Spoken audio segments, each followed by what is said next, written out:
პანტომიმის თეატრი, რომელსაც მაისში 40 წელი უსრულდება და რომლის ხელმძღვანელი და საერთოდ დამაარსებელი ცნობილი მიმი ამირან შალიკაშვილი უკვე დიდი ხანია ცდილობს იგი აი ამ შენობაში და აი ამ პირობებში მაინც შეინარჩუნოს, როგორც იქნა ხელისუფლებამ დააფასა. ისე კი ამირან შალიკაშვილს ამ შენობის შეკეთებასა და საერთოდ პანტომიმის თეატრის გადარჩენის შესახებ ზუსტად იმდენივე მიმართულებით იმდენი მიმართვა აქვს დაწერილი, რამდენი ხელისუფლებას თავად ქვეყანას ყავდა. თუმცა მსახიობსა და რეჟისორს მხოლოდ ბოლო ჯერზე გაუმართლა და მისი თხოვნა გასაგები მხოლოდ რევოლუციურად მოსული ხელისუფლებისთვის აღმოჩნდა. მოკლედ შალიკაშვილი და პრეზიდენტი როგორც იქნა ერთ ენაზე ალაპარაკდნენ. ენაზე, რომელსაც ამირან შალიკაშვილი დიდხანს ეძებდა, რადგან პანტომიმით ანგნებავთ დუმილის პოეზიითა და პლასტიკით წინა ხელისუფლებას ვერაფერი გააგებინა. ფული გამოყოფილია, უნდა დაიწყოს თეატრის რეკონსტრუქცია, ფული არის.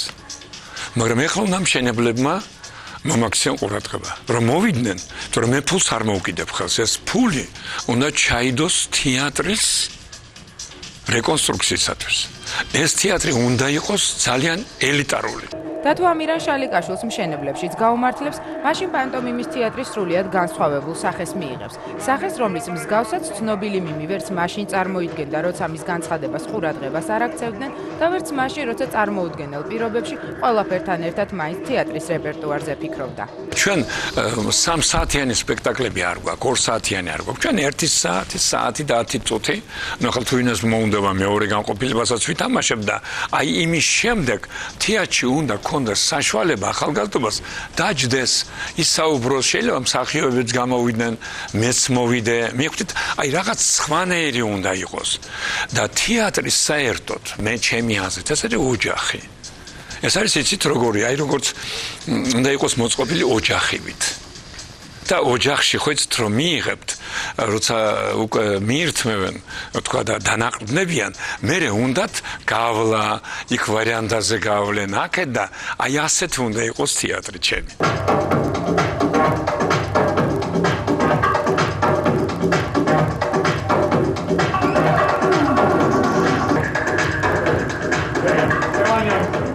თეატრი, რომელიც არაერთი წელი უჩიოდა უყურადღებობას, თანაც არა მხოლოდ ხელისუფლების მხრიდან, ამიერიდან სრულიად ახალ ეტაპზე გადადის.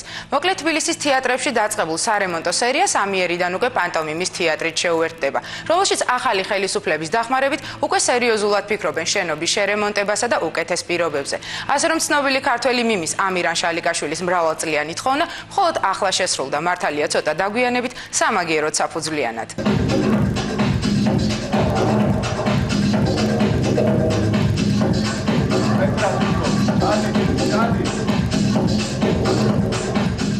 რემონტის შემდეგ ჩვენ გვექნება ერთი დარბაზი აქვს ზევითა სართულზე და ერთი დარბაზი ქვევით. ორი დარბაზი დაგვემატება.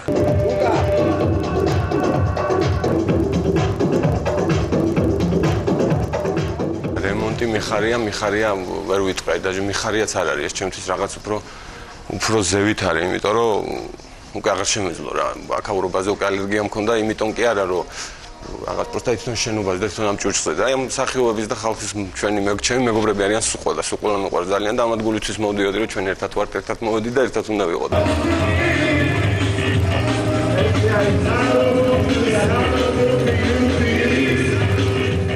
უკეთესი იქნება, სპექტაკლებიც უკეთესი იქნება. ამიჯერეთ, იმიტომ რომ ჯერ მარტო აი ეს სიტუაცია ფსიქოლოგიურად მოქმედებს ადამიანზე რა და თქვენ წარმოიდგინეთ ახლა ყველაფერი დაალაგებული რო გაქვთ თბილად, სამუშაო პირობები გააქვს რა. ანუ უფრო მეც იმუშავებ. ამირან შალიკაშვილი, რომლის ანგარიშზეც არაერთი თაობის გამოზრდა ირიცხება, არაერთხელ საუბრობდა იმაზეც, რომ მისი მოსწავლეები ამ თეატრის დღემდე შესარემონტებელ კედლებს დასავლეთის ქვეყნებში კომფორტულად მუშაობას არჩევენ, ანუ პრაქტიკულად გარბიან თეატრიდან.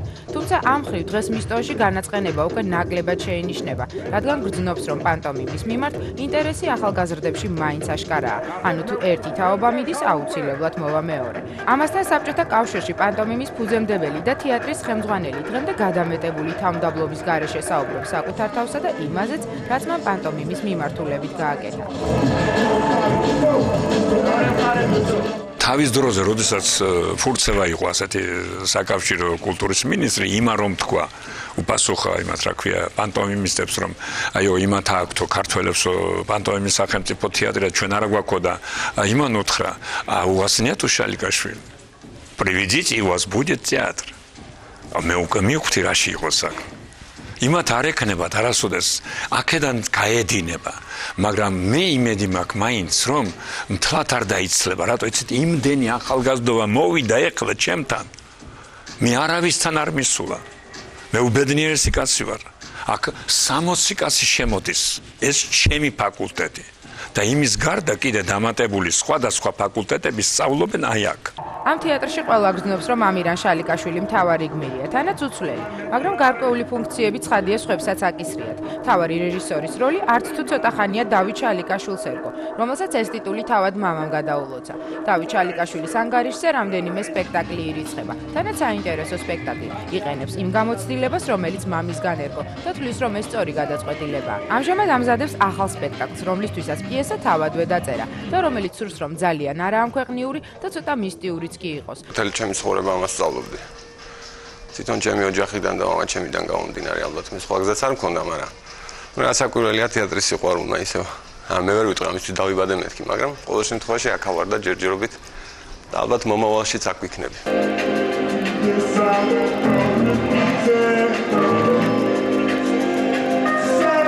მოვიდა თაობა. იმათთან სხვა ენა საჭირო. ჩემი ბიჭი ძალიან კარგად ეძებს ამას. ამიტომ მე დათო რომელსაც რა თქმა უნდა დამთავრებული აქვს ინსტიტუტი ყველაფერი. უთხარ რომ დათო შენ იქნები მთავარი რეჟისორი. მაგრამ ეს მე ფუნქცია არ მომიხსნია. იმან იცის რომ მთავარი რეჟისორი, მაგრამ იცის რომ მე ვარ თეატრის ხელმძღვანელი.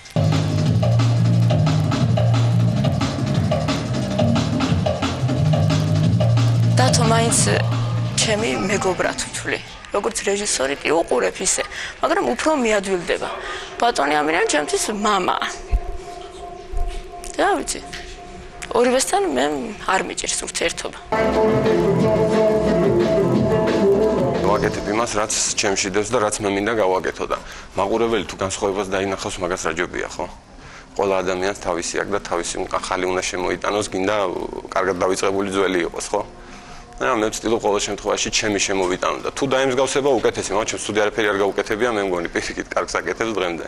რაც შეეხება ამირან შალიკაშვილი უმცროს, მას მამის პირდაპირ მემკვიდრედ ასახელებენ. ამაზე ცოტა ეღიმება, თუმცა ყოველდღე სწორედ უფროსი ამირან შალიკაშვილის მიერ დამკვიდრებული განრიგით სარგებლობს. თეატრში რეპეტიციამდე სავარჯიშო სერიის ჩატარებაც სწორედ მას ევალება. ეს რა თქმა უნდა საკუთარ როლებზე მუშაობის პარალელურად. შვიდად არის მანამდე, ვიდრე დარბაზში უფროსი ამირანი შემოდის. აქ შემოსვლიდანვე ეგრევე იწყება ჩემი ცხოვრება. მანამ რა ხდება მე არ ვთვლი მას ჩემ ცხოვრებად, ცხოვრებისეული რაც ყველას. რო შემოვდივარ პირველი არ შემიძლია რომ შემოვალ თუ არა ის ტანსაცმელი მეცვის რითიც ქუჩაში დავდივარ. ვარიანტი არა ეგრევე უნდა გამოვიცვალო და ეგრევე სცენაზე უნდა შემოვიდე. და რასაც თქვა რეპეტიციას შეეხება, ხო, არაფერი არ მაქვს დაგეგმილი საერთოდ. რა უნდა გავაკეთო და თქვა როგორ უნდა ვავარჯიშო ბავშვები ეს. ჩემი ფანტაზიიდან გამომდინარე, რასაკვირველია შიგადაში ხელმძღვანელი მესწრება რეპეტიციაზე, მამა ჩემი. და იქიდან გამომდინარე მე ჩემი ფანტაზიით ვაკეთებ ყველაფერს რა და თქვა თუ რამე შეცდომას ჩავიდე, ხო რეპეტიციის დროს აუცილებლად ხელმძღვანელი მაფრთხილებს. ესე არ უნდა გიქნა, ესე უნდა გიქნა. ამირან შალიკაშვილის შემოსვლა როგორი რაღაცა, იცი რომ აი დაჟე მე ხა ჩემი მამა ხო, მაგრამ აქ რო შემოდის ხოლმე რაღაცნაირად სუნთქვა მეკორება რა, ესეთი შეგრძნება მაქვს. როგორც ამირან შალიკაშვილი აცხადებს, აქ მთავარი მაინც თვითონაა. თეატრში პირველი ისმის და აკეთებს ყველაფერს იმისთვის, რომ როცა მსახიობები მოვლენ, მაშინვე შეძლონ მუშაობის დაწყება. დილის 8 საათზე მოვდივარ, კარებს ვაღებ, ბავშვებს მაგნიტოფონს უმზადებ, ამას იმასე, თორემ მე თანამშრომლებს ვერ გამოვიძახებ და 11 საათზე მოდიან თანამშრომლები. მე იწყება უკვე ამის შემდეგ კიდე სტუდია ემატება. მოვდივართ 10 საათზე დავუშვათ, ვიწყებთ ესეთ ვარჯიშს, შემდეგ შესვენების დროც არ აქვს ელემენტარული, რომ უცებ შეიძლება ჭამო დროს სცენაზე. ძალიან დატვირთვა, მაგრამ ჩვენ უკვე მივეჩვიეთ ამას. ჩვენთვის ეს არის ყოველდღიური ოჯახია ჩვენი ეს. მიჩვეულები ვართ. მთავარია ემოცია. პლასტიკა და ის ტექნიკა თუ გაქვს, მთავარია ემოცია. თუ ემოცია არ მოდის, ესე იგი შეიძლება აკეთო უძრაობები, მაგრამ ვერ გადმოცე მაყურებელს. მთავარია მაყურებელს გააგებიო, ანუ ემოცია. ამ ემოციით ელოდებიან პანტომიმის თეატრის ხელმძღვანელიც, მთავარი რეჟისორის და მსახიობების შენობის რემონტს, რომლის შემდეგაც ნორმალურ პირობებში ცხადია ისევ ახალ სპექტაკლებზე იფიქრებენ. მანამდე კი 2 დღეში 22 მარტს საკუთარ დაბადების დღეზე ამირან შალიკაშვილი კიდევ ერთხელ გამოვა სცენაზე მაყურებლის წინაშე, ხოლო იმას, რასაც ამდენი წელი აკეთებდა, მალე უკვე მკითხველს წიგნის სახით შესთავაზებს, რომელიც დასრულებულია და გამოსაცემადაც მზად არის. ამის შემდეგ კი ამირან შალიკაშვილი კიდევ ერთი წიგნის წერა შეუდგება, რა თქმა უნდა ისევ პანტომიმის შესახებ, რადგან თვლის, რომ ამას მის გარდა არავინ ასულას ვერავინ გააკეთებს. ახალ წიგნში კი ალბათ აუცილებლად მოხდება ამავე თეატრის როგორც რემონტამდე, ისე რემონტის შემდგომდროინდელი პერიოდები.